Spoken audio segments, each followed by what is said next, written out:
About the one that will have the most immediate impact on the housing market, going into effect officially, by the way, on November 16th, and that would be no minimum credit scores. As a bit of a background, all of this begins with what's called Fannie Mae and Freddie Mac. And even though they sound like a rival rap duo, they're actually a federally backed mortgage company who buys and guarantees loans made by lenders and banks. See, anytime someone wants to buy a one-bedroom, one-bathroom home in San Francisco for $2 million, they go through a bank or a lender, allowing the buyer to be able to borrow most of the purchase. However, what most people don't realize is that when you get a mortgage from a bank, the bank isn't the one that actually holds on to it and then patiently waits for you to pay it back over 30 years.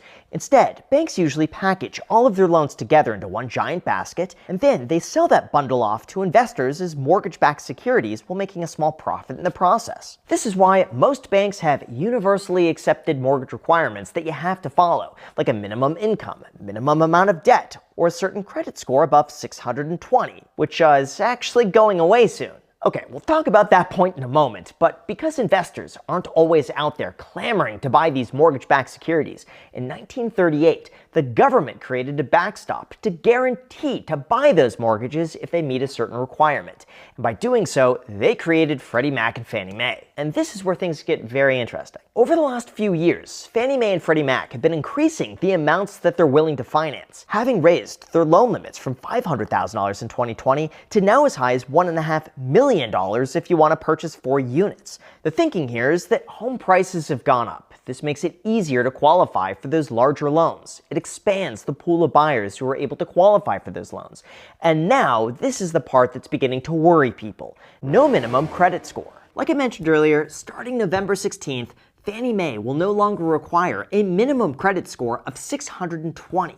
And I quote, "This is designed to expand access to mortgage credit, particularly among borrowers with so-called thin credit files or non-traditional credit histories." On top of that, they're also going to rely on their own comprehensive analysis of risk factors to determine eligibility. Now, in terms of what risk factors they look for, the home builder Pulte said that our underwriting standards are the same, and that they can now look at alternatives to your credit file, known as a Vantage score. This looks at your payment history outside of your normal credit profile, and it might include things like your rent payments, utility payments, phone payments, and anything else that might not show up. And the way they see it, this would allow a lot more borrowers to qualify who otherwise would have been left out. Like, just imagine that someone's been paying their rent on time, utilities on time, their bills on time for over a decade, but they just got their first credit card, and because it's so new, their credit score shows as 600. Well, prior to this new rule, they would have been left out, despite being an otherwise great borrower.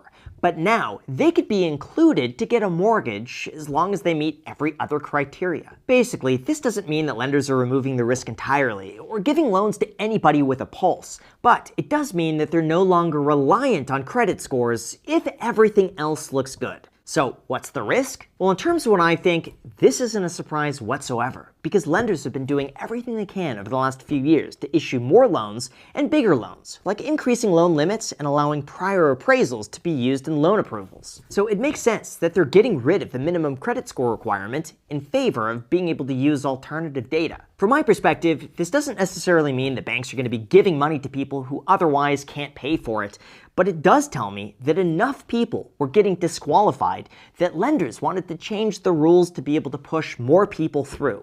So is this starting to become a repeat of 2008? How will this affect the housing market? And more importantly, can we soon take our existing mortgage with us to the next home? Although before we go into that, one thing this really highlights is the importance of good financial habits, like making sure the money you're spending is actually working for you. As an example of this, most people just spend money and get nothing back in return. But with our sponsor, the Gemini credit card, you get to earn cryptocurrency back every time you purchase, turning your everyday spending into something completely different from traditional rewards. Like with this, you get to earn up to 4% back on transportation, 3% back on dining, 2% on groceries, and 1% on everything else with no annual fee. Plus, Bitcoin rewards earned and held in the Gemini credit card have actually appreciated 279% on average. This makes it really easy to gain a little exposure to cryptocurrency without having to time the market or buy it yourself, and it comes in 5 unique stainless steel colors. So you could get black, silver, rose gold, Bitcoin orange, or the brand new XRP edition. All you have to do is swipe your card like you would normally, and that's it.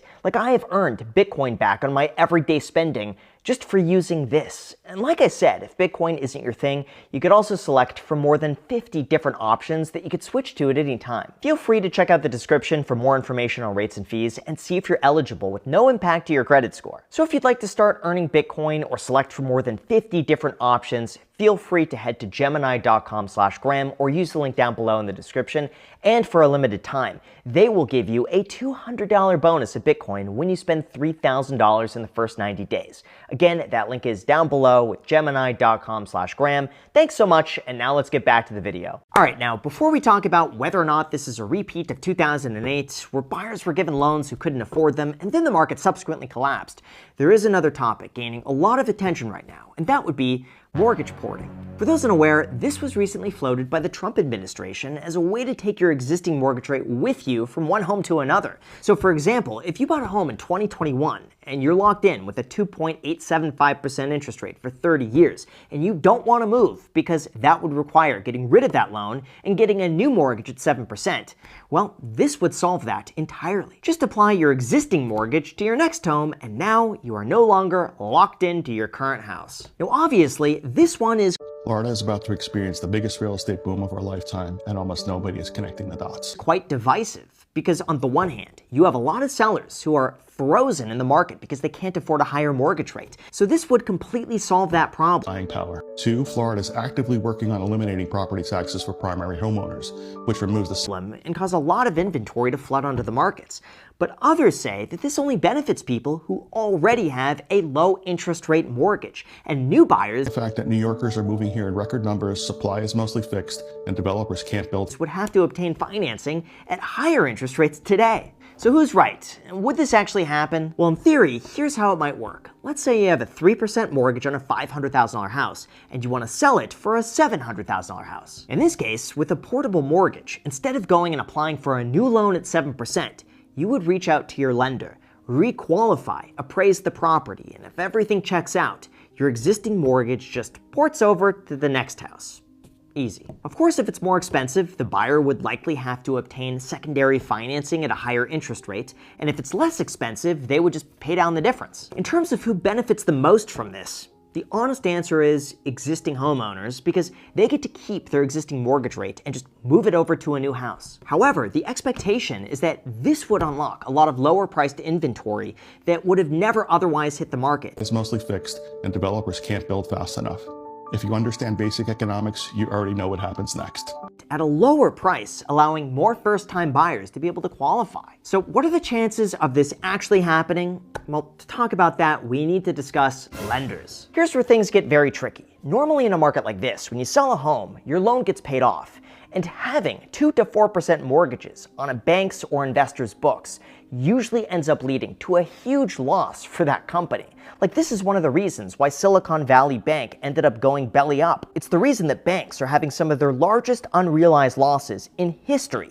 And when they tie up capital for decades at rates that are well below today's rates, those loans are, for a lack of a better word, completely worthless. That's why lenders and investors generally assume that when they issue a loan, it'll be paid back on average every 12.8 years when that person picks up and moves to something else. In this case, however, if mortgages become portable, those loans will have to stay on the books for its entirety for decades. And as a result of that, lenders and investors will have to raise interest rates for everybody else to be able to compensate for that risk. Or if they don't do that, I guess the entire banking system will just become the backstop for low-yielding residential mortgages for decades.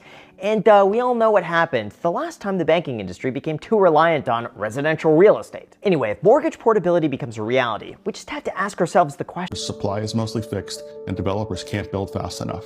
If you understand basic economics, you already know what happens next. Will this unlock more inventory in such a way that allows more people to enter the market and improve mobility? Or will this push up prices even further because we've created a surge demand from those homeowners who turn back around to buy something else with their record low interest rate? Well, thankfully, we don't have to speculate too much about this because something similar is already being done in Canada. That's right, in Canada, they allow you to port the mortgage from one property to another if you qualify. But there is one big difference. Canada doesn't have a fixed 30-year term. Instead, most of their loans are only fixed for 1 to 5 years, and then they reset once that term is up. This makes mortgage portability extremely simple because banks don't have to worry about that loan being held to maturity fast enough. If you understand basic economics, you already know what happens next. And even if they do hold on to it, it's only for a few years until eventually it goes away. So is there ever a chance of this happening in the United States? Look, the reality is this is going to be very difficult to implement because you can't just retroactively change mortgage laws across tens of millions of mortgages. It would be kind of like you investing in a company, expecting to get all your money back in 5 years, and then the government comes in and says, actually, you're going to get paid back all your money in 30 years. Disagree with us? Well, that's too bad. All right, bye. Like here in the United States, we have what's called a due on sale clause that mandates the loan stay with the property and then be paid off in full. Of course, housing prices are going to go up. Now maybe AI could eventually create a perfect 3D house, and in 30 years you could press a few buttons and get the blueprints automatically approved through ChatGPT. But for now, building has to be the #1 priority. Otherwise, I hope you like living with roommates.